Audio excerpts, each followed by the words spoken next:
Top 5 news stories this week. One more week has passed by, and with it, progressively frightful updates on COVID-19 has spread over the world. The United States passed the 1 million disease imprint, and in excess of 60,000 individuals have kicked the bucket in that nation alone. It has not been a decent week. With that being stated, there was a news thing or two that offered a smidgen of expectation in this ever-declining emergency. COVID-19 continues to rule the news scene. However, it's not by any means the only thing happening at this moment. Saks Fifth Avenue latest department store closing. Shopping centers in the United States were once omnipresent, yet as of late, they have been in a consistent condition of decay. Frequently, they are purchased by companies like Rackspace and changed over into gigantic office mixes, or they are demolished and supplanted with something totally extraordinary. While most shopping is as yet done in stores, increasingly more is done on the web, and block-and-mortar stores are feeling the squeeze. Stores in shopping centers are being hit by the adjustments in shopper spending more than most chains, but another brand has taken the insolvency path. Saks Fifth Avenue has joined Macy's, JCPenney, and Neiman Marcus in liquidation filings, which spells fate for shopping centers in America. A store is one of those enormous ones like Sears, liquidation, and the previously mentioned, which go about as the essential go-to for customers. Ordinarily, they would head into the shopping center for different things, which made the grapple stores imperative to a shopping center's general endurance, yet they are traveling the method for the dodo-winged animal.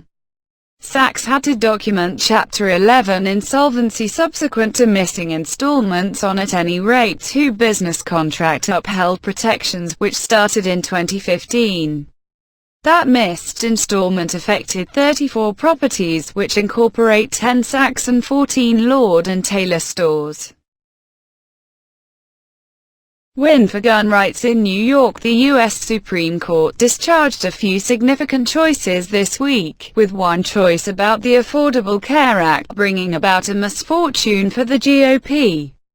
Equity Sonia Sotomayor gave the dominant part, feeling with the accompanying explanation, "We infer that Section 1342 of the Affordable Care Act built up a cash ordering commitment, that Congress didn't annul this commitment, and that candidates may sue the government for harms in the Court of Federal Claims."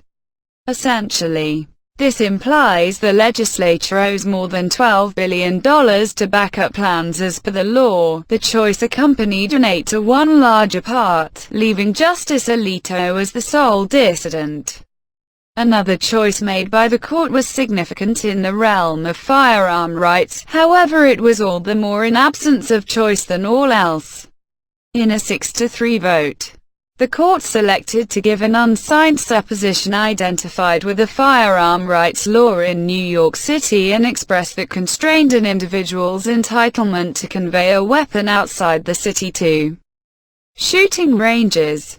Since the test was given to the court, the law was changed to permit precisely that, so there wasn't a requirement for the case to tie up the court, leaving the issue of firearm rights in America a progressing issue for what's to come. U.S. GDP crashes. One of President Donald Trump's key triumphs driving into 2020 was the financial development the nation has seen during his time as president.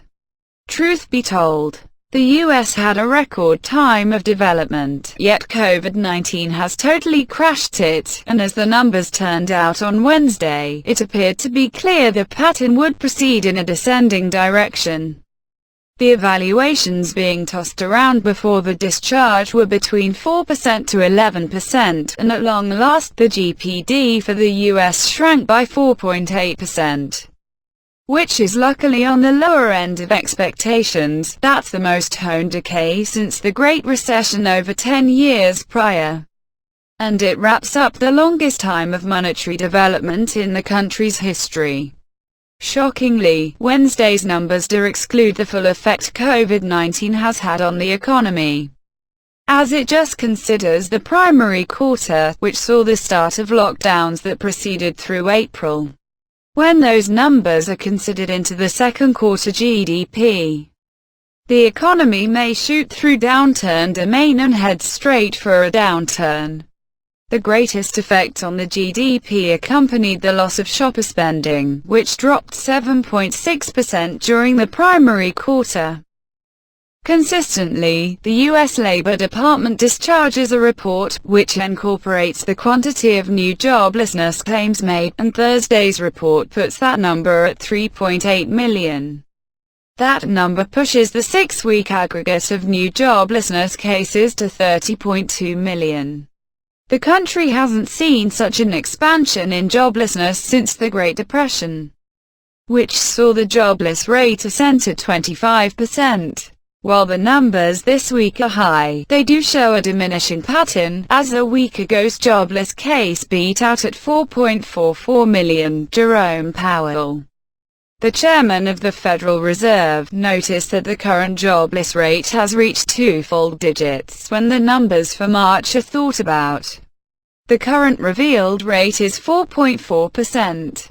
Yet that number does exclude the preceded with increment in claims seen through March and April.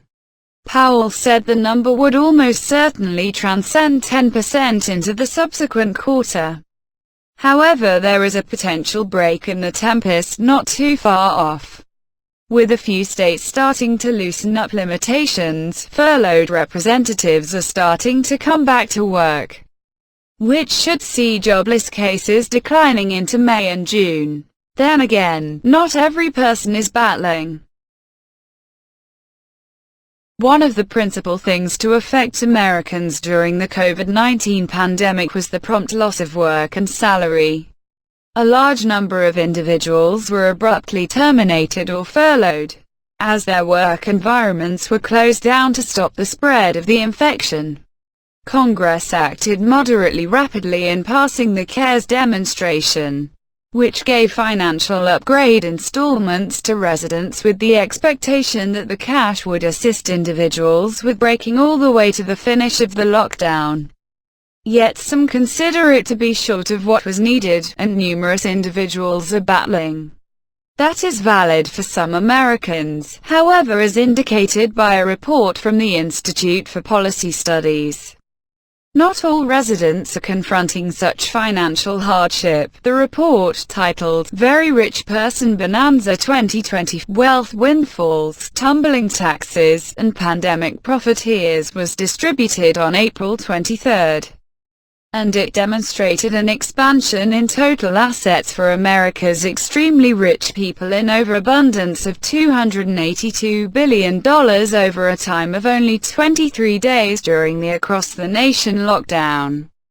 The report additionally investigated a few very rich people's taxation rates and reasoned that somewhere in the range of 1980 and 2020, the duty commitments for tycoons in America dropped by 79%. When contrasted with the middle family riches, which saw an expansion of under 5% in the previous 30 years, extremely rich people's riches expanded by 1,110%, which all in all records for $2.95 trillion.